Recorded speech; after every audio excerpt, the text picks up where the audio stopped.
Assalamualaikum warahmatullahi wabarakatuh. Perkenalkan, nama saya Dwi Kuswindiani. Saya dari Universitas Muslim Nusantara Al-Wasliyah, Program Studi Pendidikan Bahasa dan Sastra Indonesia semester 3. Hari ini saya akan memaparkan hasil mini riset saya yang bertemakan variasi bahasa dalam kalangan sosial tertentu, dan yang berjudul Pengaruh Bahasa Jakarta Selatan Terhadap Bahasa Nasional. Dan apa sih bahasa Jakarta Selatan itu? Bahasa Jakarta Selatan atau yang biasa kita dengar adalah bahasa Jaksel. Mungkin teman-teman sekalian sudah tidak asing dengan bahasa Jaksel.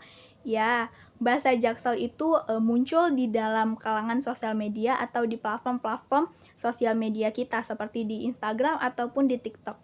Nah, bahasa Jakarta Selatan itu adalah bahasa yang muncul di kalangan anak muda, khususnya kota Jakarta Selatan. Bahasa Jakarta Selatan ini merupakan bahasa perpaduan antara bahasa Inggris dengan bahasa Indonesia yang dipadukan dengan istilah-istilah gaul atau singkatan-singkatan gaul, seperti itu.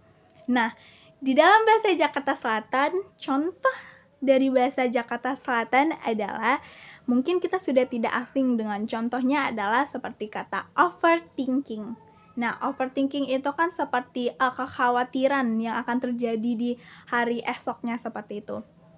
Nah, anak-anak sekarang sering menggunakan bahasa-bahasa Jaksel seperti, aduh, aku lagi overthinking nih belakangan ini. Aduh, aku overthinking, besok apa yang bakalan terjadi? Seperti itu. Lalu juga ada OOTD.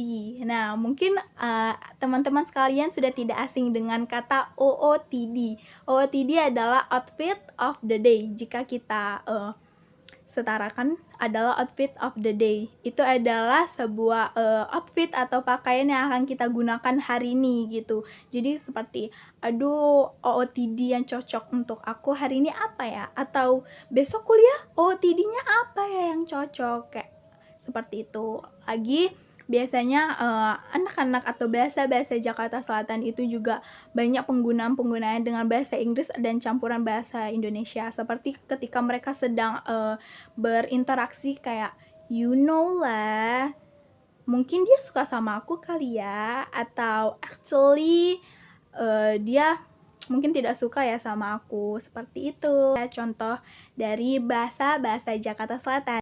Nah, di balik itu semua ada dampak positif dan dampak negatifnya dari penggunaan bahasa Jaksel. Dalam kita melakukan apa yang kita perbuat, itu ada dampak positif dan dampak negatifnya. Jadi dalam penggunaan bahasa Jaksel juga ada dampak positif dan dampak negatifnya. Dampak positifnya yang pertama adalah bahasa Jaksel dapat memperkenalkan kita dengan kata-kata baru yang sering kali diambil dari bahasa Inggris, sehingga dapat memperkaya frasa kita.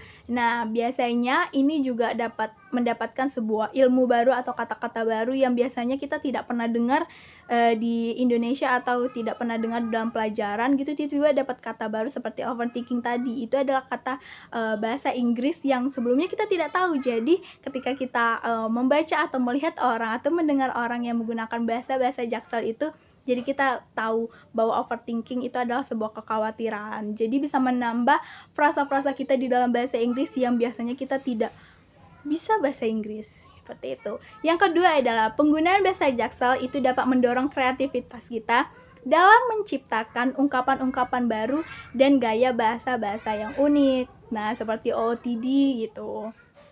Terus ada dampak negatifnya. Yang pertama adalah penggunaan bahasa Jaksel yang berlebihan dapat menggeser penggunaan bahasa Indonesia baku, terutama dalam konteks formal. Nah, dalam menggunakan bahasa Jaksel tuh juga jangan terlalu berlebihan, karena balik lagi kita adalah orang Indonesia yang seharusnya kita adalah berbahasa Indonesia, karena juga kita kan tempat tinggal kita adalah di Indonesia gitu. Jika kita ada di luar negeri seperti ada di Italia, nah kita bisa menggunakan bahasa Prancis atau bahasa Inggris gitu. Nah, yang kedua adalah penggunaan bahasa campur aduk seperti bahasa Jaksel ini juga dapat membuat ambiguitas atau ketidakjelasan makna. Nah, jadi di balik itu semua memiliki dampak positif dan dampak negatifnya masing-masing. Nah, karena di sana juga salah satu kota yang maju yang mungkin banyak pekerjaan kantoran yang ada di sana. Lalu yang kedua adalah banyaknya pemuda-pemuda mahasiswa atau siswa-siswi yang bersekolah di international school seperti mungkin di London School, LSPR atau di BINUS seperti itu, yang dimana mereka harus mengkhususkan bahwa harus menggunakan dua bahasa Inggris dan bahasa Indonesia di dalam mereka berinteraksi atau berkomunikasi di dalam sekolah mereka seperti itu. Jadi itu bisa menimbulkan bahasa-bahasa Jaksel tadi, karena bahasa Jaksel itu kan perpaduan antara bahasa Indonesia dengan bahasa Inggris. Namun, menurut Dr. Randani Wayan Sartika M.Hum 2024, menurutnya penggunaan bahasa Jaksel sejauh ini terbatas pada situasi informal, dan hal ini dianggap sah-sah saja. Dr. Randar Wayan menegaskan bahwa penggabungan kedua bahasa ini tidak merugikan bahasa Indonesia secara keseluruhannya. Bahasa Indonesia ini tetap memiliki kedudukan yang tinggi dan kuat dan tidak akan tergantikan oleh kehadiran bahasa-bahasa gaul atau bahasa-bahasa Jaksel ini. Nah, di dalam mini riset saya ini ada beberapa ide yang akan saya kembangkan. Yang pertama adalah memberikan kesadaran kepada masyarakat tentangnya menjaga kelestarian bahasa Indonesia tanpa menghambat perkembangan bahasa.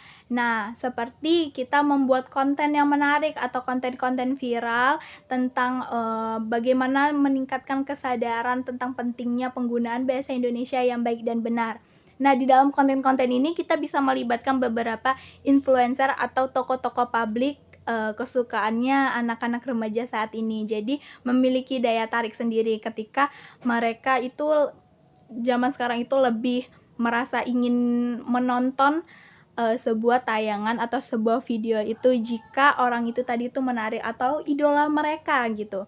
Seperti kita ambil saja itu ada Maudy Ayunda atau ada Winda Basudara. Nah, cowok-cowok tuh suka dengan Winda Basudara. Karena apa? Itu idola mereka. Ketika Winda Basudara itu membuat sebuah konten atau membuat sebuah video tuh viral tentang edukasi atau apapun itu, mereka lebih menarik untuk menonton video dari Winda Basudara itu tadi. Jadi itu tadi kita membuat konten viral tentang mengedukasi anak-anak untuk pentingnya menjaga pelestarian penggunaan bahasa Indonesia yang baik dan benar. Dari kita tidak akan memudarkan bahasa-bahasa Indonesia kita dan tetap memperkaya frasa-frasa baru atau frasa-frasa bahasa kita. Dan yang paling penting atau sebuah idenya itu bisa dari diri kita sendiri, menciptakan anak atau siswa didik tentang pentingnya menjaga bahasa Indonesia yang baik di lingkungan sekolah maupun di lingkungan rumah. Jadi kita juga memberikan sebuah edukasi, pembelajaran untuk mereka. Jadi sebelum kita memberikan edukasi dan pembelajaran, kita juga harus mencontohkan sebagai contoh kita dalam menggunakan bahasa Indonesia yang baik. Jadi kita duluan yang melakukan itu atau kita duluan yang sebagai seseorang yang ingin dicontohnya itu bagaimana kita bisa menggunakan bahasa Indonesia yang baik dan benar. Jadi kita duluan yang dari diri kita untuk bisa menjadi contoh anak-anak nanti dalam penggunaan bahasa Indonesia yang baik dan benar. Jadi, maka kita bisa memberikan contoh kepada anak-anak didik kita nanti bagaimana penggunaan bahasa Indonesia yang baik dan benar. Karena bahasa Indonesia adalah bahasa nasional kita. Kita orang Indonesia dan kita harus menggunakan bahasa Indonesia dan bangga akan bahasa Indonesia. Lalu, ada kesimpulan dari mini riset saya ini adalah pengaruh bahasa Jaksel terhadap bahasa Indonesia adalah fenomenal yang kompleks. Bahasa Jaksel memiliki sisi positif dalam kita memperkaya bahasa, namun juga memiliki potensi atau sisi negatif jika tidak digunakan secara bijak. Pentingnya untuk menjaga keseimbangan antara penggunaan bahasa yang baik dan benar. Tetap ingat, bahasa nasional kita adalah bahasa Indonesia. Kita orang Indonesia harus bangga menggunakan bahasa Indonesia. Jadi, di balik itu semua, itu memiliki sisi positif dan sisi negatifnya. Tidak ada salahnya dalam kita menggunakan bahasa Jaksel, bahasa gaul atau bahasa Sigma gitu kan. Tidak ada salahnya kita menggunakan bahasa-bahasa tersebut, tapi harus dengan bijak, sesuai porsinya, sesuai tempatnya. Jadi tetap belajar dengan hal-hal baru tapi tidak meninggalkan yang lama. Jadi sekian dari saya itu saja. Jika ada salah kata saya dalam berbicara, mohon dimaafkan. Wabillahi taufiq wal hidayah. Wassalamualaikum warahmatullahi wabarakatuh.